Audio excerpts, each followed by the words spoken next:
Welcome, Janet Ellis, TV presenter, actress, author, mother of singer Sophie Ellis-Bextor, and you're an MBE. You rose to fame on Blue Peter and have the honour of being the first female in Britain to have achieved a 90-second freefall from 20,000 feet before pulling the ripcord on your parachute. Have you broken any records in lockdown? No, and I'm never getting under a parachute again, just in case anyone's tempted to ask me. What was that like? What was that like? I did the whole progression that John Noakes had done, and it hadn't been done since he was on the programme. So I think they thought it'd be quite funny to have a small woman do it rather than a big burly man. So I did all his military parachute training and jumped out of everything that he'd ever jumped out of. And then the end of the line, if you like, was this high altitude, 25,000 feet jump from the back of a Hercules. I can't say I ever enjoyed it.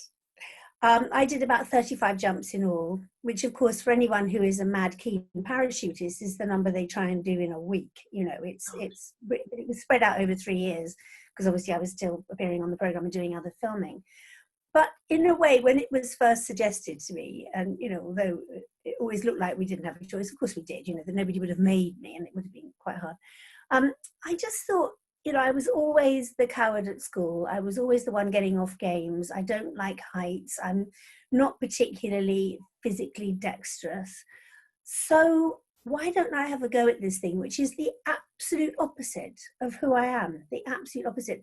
And part of that is I couldn't imagine it. You know, I had nothing to base it on, nothing at all.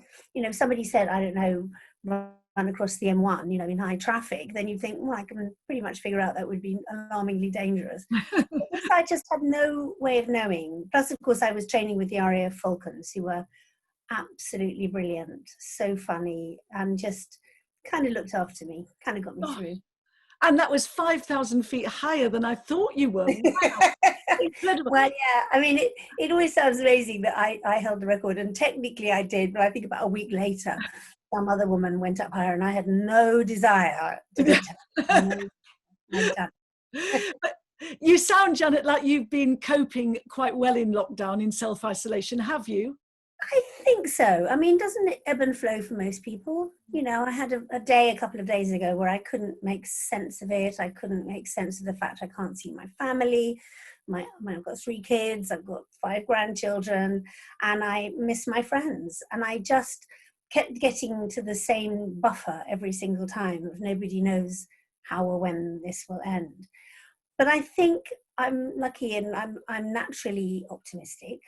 And also I have learned over the course of my long life that I can't hold on to those sort of things for long. You know, I live with somebody who's shielded. John is living with cancer. So we already had a reason to be close to home quite a lot. And as he says, we've just all joined him where he already was.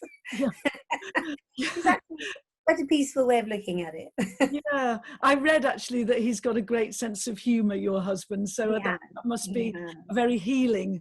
It is, yeah. I mean, it was always tough for him, and because he was supposed to go back into treatment just before all this happened, and then initially his oncologist, who's absolutely brilliant, said, actually, at the moment, it would be riskier for you to be in hospital than to go without treatment. Yeah. But that couldn't go on, and he's back in treatment now, so he has to run the gauntlet a little. But, you know, I still think it's worth it, and he has a brilliant team looking after him. And we actually, we like being at home.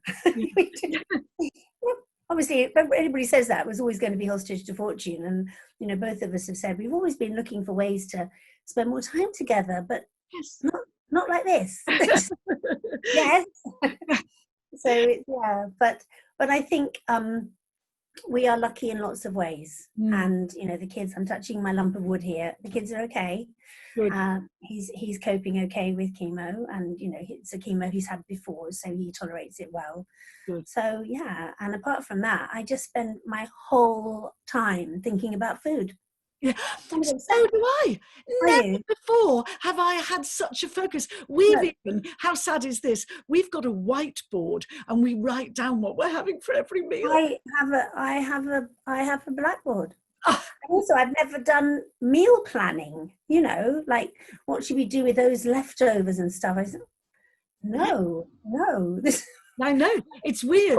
it is quite not satisfying because it's a bit groundhog, isn't it? When you think, oh, here we go again, and what did I say I'd cook today?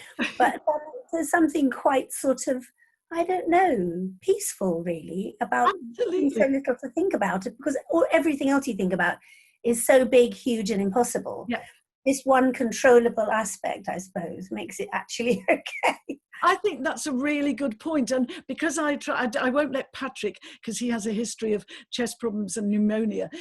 That's my husband. I won't let him go to the shop. So I do the supermarket shop just once a week at 6:30 in the morning. I get in really early, so it feels safer and it's very empty. But then that means inevitably that you do have to plan what you're going to eat. So yeah. But it's all our choice, though, isn't it? Yeah. I'm really in charge. Now, Janet, I am sure you must have your pearl of wisdom, the best piece of advice, or maybe you've got one or two, I don't know. Please share with me what it might be. Well, I've got two. One is slightly more light-hearted, and it's from my mum, and it is never trust a man with a comb in his back pocket, which I think is, stood me in good stead. Because she said, you just basically, what it was is she said, you just don't want someone vain. You just don't want someone who's thinking about their appearance all the time. And by and large, I think that's held pretty true. I mean, you want someone who cares about themselves, but not to the extent where they're always looking for a reflective surface. Oh, that's so good. I did once have a boyfriend back in Grimsby. He was Swedish, which was very exotic, called Sven.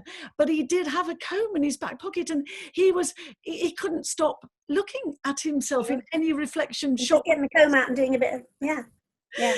Good advice. Yeah. So that's the light-hearted one from your mum. And what's the other one is from a drama teacher of mine, and I absolutely adored her because I'd always wanted to act. Nobody in my family was anything to do with. I think that's the same with you, isn't it? That you just, I thought I need to. My mum was in the circus, actually. My mum was a tightrope walker and a juggler in Bertram Mills Circus. So, oh my gosh.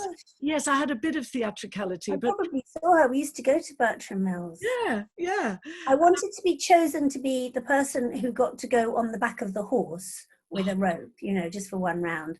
But I didn't want to be picked on by the clown. So that's what got to me, really. Oh. But anyway, Fern Flynn, who weirdly, she was married to Eric Flynn, who is Johnny Flynn's stepfather, and she was the mother, is the mother of Daniel and his brother. Right.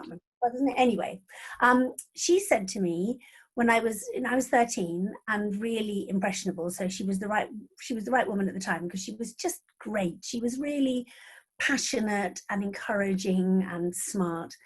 And when I was struggling with something, actually probably nothing to do with a speech I was working on, she just said, turn it round, turn things round, look at it from someone else's point of view, or look at it from the way that you haven't yet. Go to the other side of this, see what it looks like if you're looking back, and you'll probably find that you can help to solve it. Nothing's completely insoluble if you do it like that. And I think it's really good advice, especially when other people have things going on in their lives and you can try and think of it all the time from experiences that you have, and sometimes that simply doesn't fit. And I think as actresses we're used to doing this anyway, to just think, how does it feel to be you? And it was really useful. And at 13 I was ready to hear that because I'd lived very selfishly. Oh, but it is about empathy, isn't it? And just seeing things from somebody else's perspective. Yes, and it also with the problem that you think you've looked at, from this way on, just flip it, just have a look, see how it looks, approach it from the other angle, and it stood me in very good stead. Oh, that's beautiful. Gosh, thank you, Janet. Thank you so much. Two really, really different pearls of wisdom. I think, yes, I love the last one, and I do love the comb in the pocket. The comb, definitely, girls. The comb stands. Oh, listen, thank you so much for joining me, and let's hope we can all see our grandchildren again and our families and our friends again very, very soon. And a cappuccino, please. Oh, and a cappuccino sitting outside on a cafe. Isn't it funny how you miss? I don't think I'll take any simple thing or anything No. after this for granted anymore. No, me neither. Me Okay. neither. Oh, Yeah. thank you so much, Janet. Lovely to see you. Lovely to see you. Join you for that coffee. You bet. Take care.